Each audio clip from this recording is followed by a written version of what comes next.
नमस्कार दोस्तों, स्वागत है आप सभी का एक बार फिर से। दोस्तों, वास्तु शास्त्र के अनुसार घर में पेड़ पौधे लगाने से सकारात्मक ऊर्जा का संचार होता है। वहीं दोस्तों, वास्तु शास्त्र में विभिन्न पेड़ पौधों का अपना एक अलग ही महत्व माना जाता है। वास्तु के मुताबिक पेड़ पौधे अगर सही दिशा में लगाए जाएं तो घर के वास्तु दोष दूर होते हैं। वहीं दोस्तों, गलत दिशा में लगे पेड़ पौधे नकारात्मक ऊर्जा उत्पन्न करते हैं, जिसका घर की आर्थिक समृद्धि पर बुरा प्रभाव पड़ता है और धन की हानि होती है। बहुत ऊंचे या लाल फलदार वृक्ष का संबंध सूर्य से माना जाता है, जबकि दोस्तों दूध वाले पौधे जैसे आक का पौधा, इनका संबंध चंद्रमा से माना जाता है।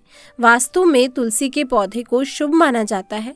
तुलसी का पौधा वास्तु दोषों को खत्म कर देता है। दोस्तों, वास्तु के अनुसार पौधे नकारात्मक ऊर्जा को दूर करने में मदद करते हैं और सकारात्मक ऊर्जा को आकर्षित करते हैं। वास्तु पौधे ऊर्जा के प्रवाह तथा संतुलन को बनाए रखने में मदद करते हैं। कुछ वास्तु के पौधे स्वास्थ्य को बेहतर बनाने में भी मदद करते हैं। दोस्तों, वास्तु पौधे घर में रहने वाले लोगों की वित्तीय स्थिति को भी प्रभावित कर सकते हैं। तो आज की वीडियो बिल्कुल ही ध्यान से देखना, क्योंकि आज हम आपको एक ऐसे चमत्कारी पौधे के बारे में बताने जा रहे हैं। दोस्तों, ये बहुत ही आसानी से देखने को मिल जाते हैं।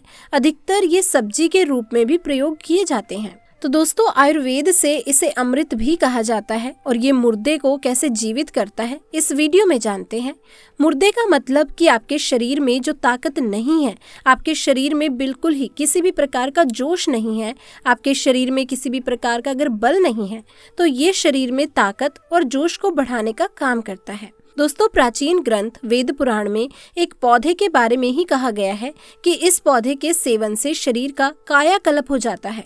जी हाँ दोस्तों, बिल्कुल ही बूढ़े शरीर को नौजवान बना देता है। ये बिल्कुल शरीर का कायाकल्प कर देता है। दोस्तों, देवी देवता ऋषि मुनि इस पौधे के रस का उपयोग अपनी चिरायु बढ़ाने के लिए, अर्थात अपने बल को बढ़ाने के लिए, अपनी उम्र को बढ़ाने के लिए इसका प्रयोग करते थे। ये भी माना जाता है चिरायु बनाने और बल, समर्थ और समृद्धि प्राप्त करने के लिए इसका आज भी जो हिमालय में रहने वाले संत महात्मा है वो प्रयोग करते हैं। चरक संहिता में इस पौधे के बारे में कई बार हमें उल्लेख मिलता है। तो आइए इस पौधे का नाम जानते हैं। देखिए दोस्तों, इस पौधे का नाम है ब्राह्मी। इस पौधे का नाम ब्राह्मी कैसे पड़ा, आइए जानते हैं। तो दोस्तों, चरक संहिता में ये जो ब्राह्मी नाम का पौधा है, इसका कई बार उल्लेख मिलता है। सृष्टि के रचयिता भगवान ब्रह्मा के नाम पर एक पौधे का नाम ब्राह्मी रखा गया, इसीलिए दोस्तों अब इस पौधे का नाम ब्राह्मी है। तो इस पौधे में ब्रह्मा जैसे गुण भी पाए जाते हैं। इसके अंदर कुछ ऐसे गुण हैं जिसके कारण इस पौधे का नाम रखा गया। ऐसा माना जाता है कि ब्राह्मी पौधे का उपयोग हजारों वर्षों से आयुर्वेद में किया जा रहा है। जड़ी बूटी के रूप में सबसे ज्यादा ब्राह्मी के फूलों का इस्तेमाल किया जाता है। ये मस्तिष्क के लिए बेहद ही उपयोगी होता है, इसलिए दोस्तों इसे ब्रेन बूस्टर भी कहा जाता है। आज भी मस्तिष्क की पावर को बढ़ाने के लिए जो मार्केट में टॉनिक आते हैं, दवा आती हैं, उसमें इसका प्रयोग होता ही है। इसके पाउडर का प्रयोग होता है। दोस्तों, ये ब्रेन को बूस्ट करता है, अर्थात ये बुद्धि को बढ़ाने का काम करता है। दोस्तों, ये तो आप जानते हैं, प्राचीन समय का आयुर्वेद बहुत ही उत्तम था। आपने देखा होगा प्राचीन समय में किसी भी प्रकार का ना तो हॉस्पिटल था, ना मेडिकल सुविधा थी। केवल जड़ी बूटी के माध्यम से असाध्य बीमारी को चुटकियों में ठीक कर पाते थे। लेकिन आज का समय ऐसा हो गया है कि लोग पैसा कमाने का साधन बना चुके हैं। दोस्तों, आयुर्वेद की सही तरीके से जानकारी ना होने की वजह से, जानकारी के अभाव में हम जो है सब मेडिसिन की ओर बढ़ते जा रहे हैं और अपने आप को बिल्कुल ही बीमारी की ओर समर्पित करते जा रहे हैं। तो आइए ब्राह्मी के बारे में कुछ विशेष रूप से जानकारी आपको बताते हैं। दोस्तों, ये ब्राह्मी नाम का पौधा है। इसके अनेक नाम है। कई जगह इसे सोमवली के नाम से भी जानते हैं, जो कि इसका संस्कृत नाम है, और इसको हिंदी में भी ब्राह्मी के नाम से जाना जाता है। कई जगह इसे जल ब्राह्मी, नीर ब्राह्मी के नाम से भी जाना जाता है। इसे आपके यहाँ किस नाम से जानते हैं दोस्तों, हमें कमेंट सेक्शन में जरूर बताइएगा। और इसका वनस्पति नाम है बकोपा मोनियरी।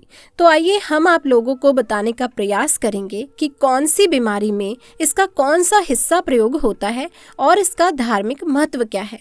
दोस्तों, ब्राह्मी नाम का जो पौधा है, इसके चूर्ण को 6 महीने दूध में अगर इसका 1 चम्मच पाउडर को डाल करके नित्य प्रयोग किया जाए तो व्यक्ति को भूत भविष्य वर्तमान देखने की सिद्धि प्राप्त हो जाती है। सर्वप्रथम दोस्तों, ये दिल की बीमारी को ठीक करता है। देखिए, ब्राह्मी एक ऐसी जड़ी बूटी है जिसको दिल के लिए बहुत ही शुभ माना जाता है, कारगर माना जाता है। ब्राह्मी में एंटीऑक्सीडेंट और एंटी इन्फ्लामेटरी गुण पाए जाते हैं और कुछ ऐसे तत्व पाए जाते हैं जो कि हार्ट को जल्दी सेहतमंद बनाने का काम करते हैं।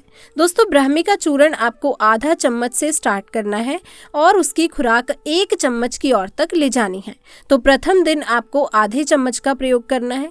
इस प्रकार 1 सप्ताह तक आप आधे चम्मच गुनगुने पानी में या दूध डाल करके आपको सेवन करना है और धीरे धीरे इसकी खुराक को बढ़ाते जाना है। 15 दिन बीत जाने पर 1 चम्मच खुराक को बढ़ा देना है। तो दोस्तों, कैसी भी दिल की बीमारी हो वो ठीक हो जाती है। अब इसके बाद इसके जो आयुर्वेदिक प्रयोग हैं दोस्तों, जबरदस्त हैं। वो है डायबिटीज की बीमारी को ठीक करने के लिए। देखिए दोस्तों, टाइप 2 डायबिटीज के मरीजों के लिए बहुत ही फायदेमंद साबित हुआ है। इसमें कुछ ऐसे गुण पाए जाते हैं जो कि शुगर को नियंत्रित करने का काम करते हैं। ब्लड में इंसुलिन की मात्रा को ये कंट्रोल करते हैं।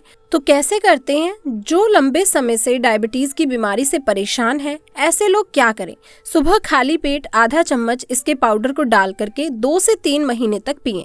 आप जो है ब्लड में इंसुलिन की मात्रा को चेक कर लीजिए कितना है, उसके बाद में इसे पीना शुरू करें और 3 महीने के बाद चेक करना। आप देखना आपकी जो शुगर की बीमारी है बिल्कुल नॉर्मल स्टेज पर आ जाएगी। आप नॉर्मल व्यक्ति के जैसे ही हो जाएंगे। इसके बाद दोस्तों, मिर्गी की बीमारी को ठीक करने के लिए आयुर्वेद अनुसार जो ब्राह्मी है ये शरीर की नसों को मजबूत करता है।